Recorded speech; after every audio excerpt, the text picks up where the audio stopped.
Hello students. तो एक नया क्वेश्चन बोल रहा है a uniform square plate of mass small m and edge initially at rest start rotating about one of the edge under the action of a constant torque tau. Then at the end of 5th second after start, अब इसमें अपन लोगों से दो चीज़ें पूछी हैं, एक तो एंगुलर मोमेंटम एंड दूसरा काइनेटिक एनर्जी। इट मीन्स ये मल्टी करेक्ट क्वेश्चन रहेगा, ठीक है। तो एटलीस्ट इसका दो आंसर करेक्ट रहेगा। तो सबसे पहले तो क्वेश्चन को समझते हैं, बोल क्या रहा है। क्वेश्चन हमसे बोला अ यूनिफॉर्म स्क्वायर प्लेट है, तो मैंने एक स्क्वायर प्लेट इधर बना लिया। तो ये अपना स्क्वायर प्लेट हो गया, इसका मास m है, ठीक है। एंड एज a, ठीक है।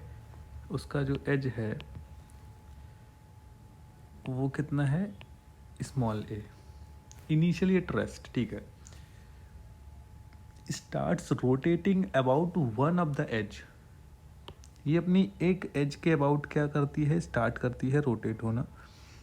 Late suppose this is the edge about which it is rotating under the action of constant torque tau. हमने एक टाउ टॉर्क लगाया, तो सारी चीज़ें पूछा। तो देखो सबसे पहले हमको इसका मोमेंट ऑफ इनर्शिया निकालना पड़ेगा, क्योंकि हमको पता है अगर हमको एंगुलर मोमेंटम चाहिए तो एंगुलर मोमेंटम के लिए फार्मूला मैं लगाऊंगा आई ओमेगा, ठीक। ओमेगा भी निकल आएगा। कैसे निकलेगा, मोमेंट ऑफ इनर्शिया सबसे पहले इसका फाइंड आउट कर लेते हैं। तो इसका मोमेंट ऑफ इनर्शिया देखो, स्क्वायर का उसके सेंट्रोइडल एक्सिस के अबाउट जो मोमेंट ऑफ इनर्शिया होता है वो होता है ma²/12। अब यानी ये इसका सेंट्रोइडल एक्सिस होगा, बट अपन को क्या चाहिए, जो ये रेड वाली एक्सिस है इसके अबाउट मोमेंट ऑफ इनर्शिया चाहिए, ठीक है। तो हम लोग क्या करेंगे, पैरेलल एक्सिस थ्योरम अप्लाई करेंगे।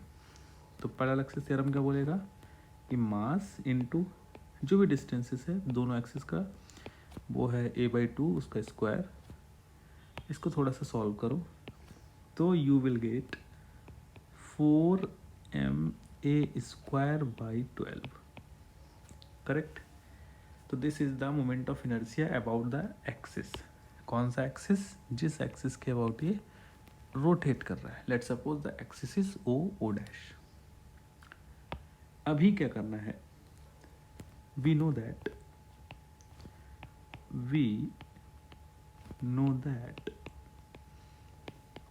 हम लोग क्या जानते हैं कि alpha is equal to 12 tau, नहीं डायरेक्ट नहीं लगाएंगे, फार्मूला भी लगा लेते हैं। सीधे अल्फ़ा को ना लिखते हुए हम लोग क्या करेंगे, फार्मूला लगा लेते हैं। हम लोग क्या जानते हैं, हम लोग जानते हैं tau is equal to I into alpha. तो अभी तो अल्फ़ा आ जाएगा अपना टाउ/आई।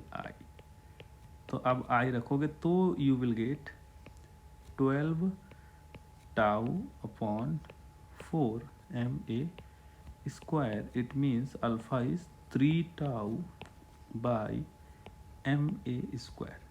तो ये अल्फ़ा हो गया। अब हमसे बोल रहा है कि इनिशियली वो रेस्ट में था, तो इसका ओमेगा नॉट 0 है। इसके पास एक कांस्टेंट एक्सेलरेशन है। अब एक्सेलरेशन कांस्टेंट क्यों है, एंगुलर एक्सेलरेशन इसका कांस्टेंट क्यों है, क्योंकि टॉर्क की वैल्यू कांस्टेंट है, वो क्वेश्चन में गिवन है। अभी अगर मैं बोलूं कि आफ्टर 5 सेकेंड हुआ क्या होगा, आफ्टर 5 सेकेंड इक्वेशन लगा सकते हैं हम लोग, omega is equal to omega not plus alpha into t. तो ओमेगा नॉट 0, अल्फ़ा का वैल्यू है 3 टाउ/ma² इंटू टाइम है 5। तो यहाँ से हम लोगों को ओमेगा मिल जाएगा कितना, 15 टाउ/ma²। ये मिल गया हमको ओमेगा। अब ये हम लोग सारी चीज़ जानते हैं क्या, अब हम जानते हैं कि एंगुलर मोमेंटम जो होगा एंगुलर मोमेंटम, तो वो एंगुलर मोमेंटम का जो वैल्यू रहेगा एल, वो होगा आई इंटू ओमेगा। आई हम लोग ऊपर कैलकुलेट कर चुके हैं 4ma² upon 12 and omega is 15 tau upon ma²। तो यहाँ से हमको एंगुलर मोमेंटम का वैल्यू मिल जाएगा कितना, 5 टाउ। तो this is the value of angular momentum. And kinetic energy अभी ट्रांसलेट तो कर नहीं रहा, केवल रोटेट कर रहा है। तो केवल और केवल क्या होगा इसके पास, rotational kinetic energy. And rotational kinetic energy का फार्मूला क्या होता है, हाफ आई ओमेगा स्क्वायर।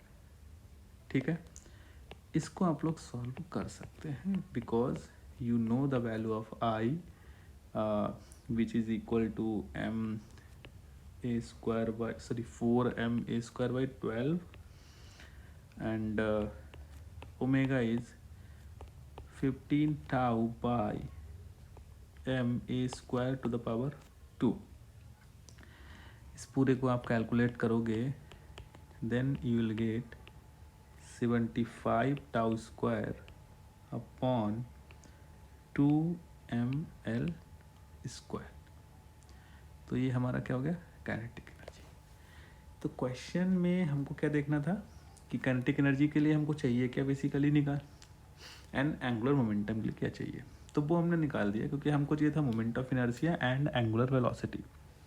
तो मोमेंट ऑफ इनर्शिया सबसे पहले सिस्टम का फाइंड आउट किया, एंगुलर वेलोसिटी फाइंड आउट किया, उसके बाद हमने वैल्यूज़ को पुट किया and we have the answers. तो इसका ऑप्शन कौन कौन सा हो जाएगा, इसका एक ऑप्शन हो जाएगा अपना ये एंड दूसरा हो जाएगा ये वाला D. Then A and D will be the correct answer. Thank you.